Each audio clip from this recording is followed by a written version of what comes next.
अस्सलाम वालेकुम दोस्तों, तुसी देख रहे हो अपना पंजाब टीवी ते मैं तेरा मेजबान अफजाल अहमद। सब तो पहले अपने चैनल ਨੂੰ करो सबसक्राइब ते नाल ही लगी हुई घंटी ਨੂੰ दबाओ क्योंकि सारी लेटेस्ट और बेहतरीन वीडियो साढ़े 200 तक पहुंचे सब तो पहले।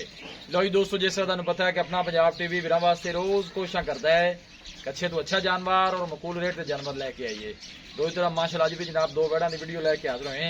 सब तो पहले मेरा कैमरामैन जनाब तुहानू वेड़ा दिखाएगा तो मजीद गलबात करांगे मालिक दे नाल कि किन्हां दी डिमांड करते हैं। पहले नंबर का माशाल्लाह बड़ा खूबसूरत और हसीनो जमील माशाल्लाह जनाब ये जानवर है। देखो ये जनाब चोलोस्तानी दे जर्सी दा माशाल्लाह जनाब क्रॉस बनना। पीछे की है आप साहब इंदे बच्ची बच्चा है बच्ची जी, पीछे माशाल्लाह ने बच्ची है जर्सी क्रॉस माशाल्लाह ने पीछे बछड़ी है। सुहा भाई पहला जी पहला वारा माशाल्लाह जनाब ये सुई है। थन बड़ा सोहना माशाल्लाह जनाब रेड में लगे है। जर्सी ते चोलोस्तानी क्रॉस थोड़ा छड़ के तोड़ा जे कैमरामैन साहब जरा सलियां करा दो थना छड़ा दियां पूरी माशाल्लाह बरीक वैड है। लोकेशन दोस्तों ना जनाब शेयर करता जाए तहसील दीपालपुर जिला उकाड़ा जनाब सारी लोकेशन है। बलाया वापस ज्यादा लम्बा भी नहीं गया माशाल्लाह जी माशाल्लाह। जर्सी पे जनाब चोलोस्तानी क्रॉस गर्मी सर्दी बर्दाश्त करने वाला माशाल्लाह जनाब ये जानवर है। पीछे भी माशाल्लाह बच्चे कितने दिनों की भाईजान सुई हुई है? पंजवा दिन सुई नो दो टाइम दूध किन्ना ने सानू चोने पे जी 12 लीटर हो जाए पक्का दूध जेड़ा इत्थे बंदा कोई आके दो टाइम चो लवे 10 लीटर की गारंटी 10 लीटर ने दूध की गारंटी है। 10 ना होवे बाकी चोन शोन नु थना छना दी छट्टा फुआरा होवे मेरी हर चीज दी ओके है। ओके जी ठीक हो गया। वैट नंबर 2 दिखाओ कैमरामैन साहब। एक कितना बारा सुई है? पहला वारा जी, ये भी पहला बारा माशाल्लाह। थन क्या बात है माशाल्लाह, बड़ा सोहना माशाल्लाह थन लगा वैट में। पीछे ने माशाल्लाह जनाब अच्छा है। ये भी पहला बारा सुई है। साई बाल से जनाब एक रास है। पीछे माशाल्लाह बड़ा खूबसूरत बछड़ा है और थन बड़ा माशाल्लाह वैट में कमाल दा लगे है। तो छड़ के निकल तोड़ इनवानी टोली तो वापस लाए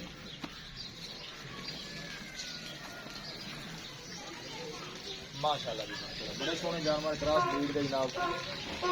पहला वारा सुई है। कितने दिन की सुई है?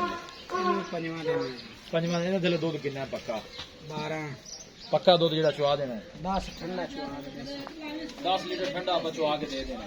चोर नु की ख्याल क्लियर पासों कहां छना दी चीसी जी ने खुली आनी जनाब, कोई छट्टा फुआरा नहीं, कोई वादा घाटा नहीं, साफ चुवाई है। चोर नु सील सा हुआ शेर साहब जनाब ठीक हो गया।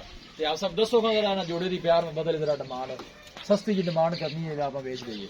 अन्ना दा यार फाइनल ये 4,30,000 नहीं यार साहब नहीं नजायज मुल्ल है जेड़े नहीं जा रहे।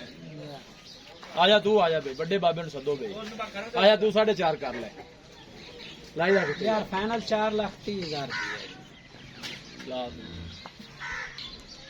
आप सब दसो फाइनल किन्ने ने दोनों जानवर दे? फाइनल आप 4,10 दियां दे रहे 4,10,000 दे दोनों। अगर वेख लेना चाहे तो फिर हां जी, और कोई बंदा एक पसंद कर लवे एक रत्ती भी पसंद कर लेंदा या सफेद पसंद कर लेंदा है वो आ जाए उन्होंने प्यार मोहब्बत। नहीं मैं वैसे ही गल कर रहा कि प्यार मोहब्बत तुसी करना है। मैं कहना कि अद्धे दे मुल च पाया ने कोई वध घट पाई है। नहीं नहीं अदो आद नहीं हैगी यार। आ गां 10-20,000 उत्ते 20,000 सस्ती जेड़ी है सफेद जेड़ी है उत्ते हां ये 20,000 उत्ते 20,000 तुसी बखरा बखरा मुल दस दो फाइनल हो किन्ने दी ते है किन्ने और गां से देवांगे 1,95,000 रुपए दी लाल रंग वाली लाल रंग वाली। ठीक है। आ गां से देवांगे 2,15,000 2,15,000 मजीद हो जाएगा। को भरा आवेगा तो और भी देख लिया दो 10 लीटर दस जी इंशाल्लाह दो दे जितना 10 दे पे तो घटे आप 20,000 गड़वी नहीं छाड़ा जी ठीक हो गई बड़ी मेहरबानी। लो जी दोस्तों माशाल्लाह जानवर दिखा देते ने। वीडियो पसंद आवे लाइक तो शेयर जरूर करना है। मिलांगे एक अच्छी और लाजवाब वीडियो के नाल। अपने मेजबान अफजाल अहमद दो इजाजत। अल्लाह ने